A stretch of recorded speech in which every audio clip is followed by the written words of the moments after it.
She was just a nurse doing her job, until one man's dying wish changed her life forever. Maya was used to goodbyes. As a nurse in the palliative care unit, she had witnessed more last breaths than birthday candles. She had mastered the gentle smile, the comforting touch, and the ability to hold back tears until she was alone. But nothing, not her years of training, nor the dozens of goodbyes she had endured, prepared her for room 207. That's where she met Thomas Gray. He was 78, frail but alert, with a mischievous sparkle in his eyes that refused to fade, no matter how much the cancer stole from him. He arrived with no family, no visitors, no emergency contacts. Just a small leather suitcase, a worn-out journal, and a folded photograph of a young woman with curly hair, smiling on a summer day. Maya noticed it the first time she adjusted his fore. She was beautiful, she said softly, nodding toward the photo. Thomas's lips curled into a soft smile. She was the love of my life, he whispered. But I let her go. Over the days, as Maya checked his vitals and adjusted his medications, she became more than just his nurse. She became his listener, his friend. And slowly, through fragmented memories and hesitant confessions, Thomas unraveled the story of the woman in the photo. Her name was Evelyn. They had met in the summer of 1971, both barely 25, both wild with dreams. She was an artist, he was a struggling writer. They fell in love over shared poetry, midnight walks, and dreams of Paris. But when Thomas got a job offer in New York, he left, promising he'd come back for her. He never did. Life happened. Regrets followed. I never married, he told Maya one evening, his voice weak but steady. No one compared to her. And now, I'm dying with the weight of that choice. Maya sat silently, feeling her chest tighten. She had always believed in second chances. She just never imagined she'd become part of someone else's. One morning, she found him more restless than usual.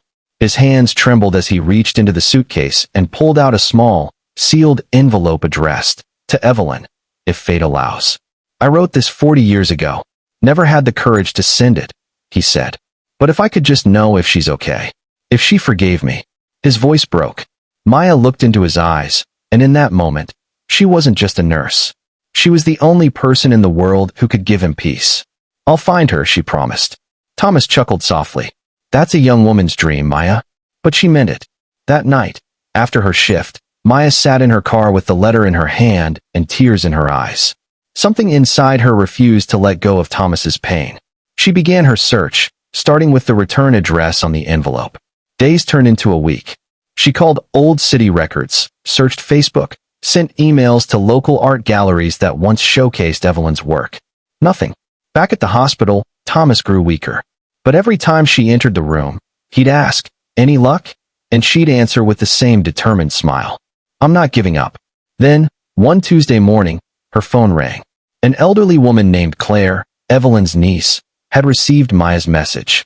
Evelyn was alive, living in a quiet town 3 hours away. "I told her about Thomas," Claire said, her voice trembling. She cried. She thought he had forgotten her. 3 days later, Evelyn stood in the doorway of room 207. Her hair, now white, was pulled back.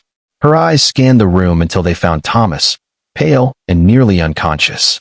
Maya stood back as Evelyn walked to his bedside, knelt down, and whispered his name. Thomas opened his eyes. "Evelyn," he breathed. She held his hand.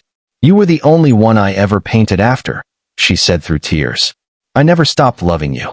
A tear rolled down Thomas's cheek. "I'm sorry I left." She leaned in. "And I'm sorry I waited so long to forgive you." He smiled and closed his eyes. He passed that night, peacefully, Evelyn's hand in his and Maya at his side. Weeks later, Maya received a package. Inside was a painting. Evelyn had painted it after Thomas died. It showed a hospital bed bathed in golden light, a nurse standing beside it, holding a letter. At the bottom, Evelyn had written, "To the one who gave him his last wish, and gave me my first peace." And if you're watching this right now, ask yourself, what if the one thing someone needs before they die is someone like you? Someone who listens, someone who cares, someone who doesn't walk away.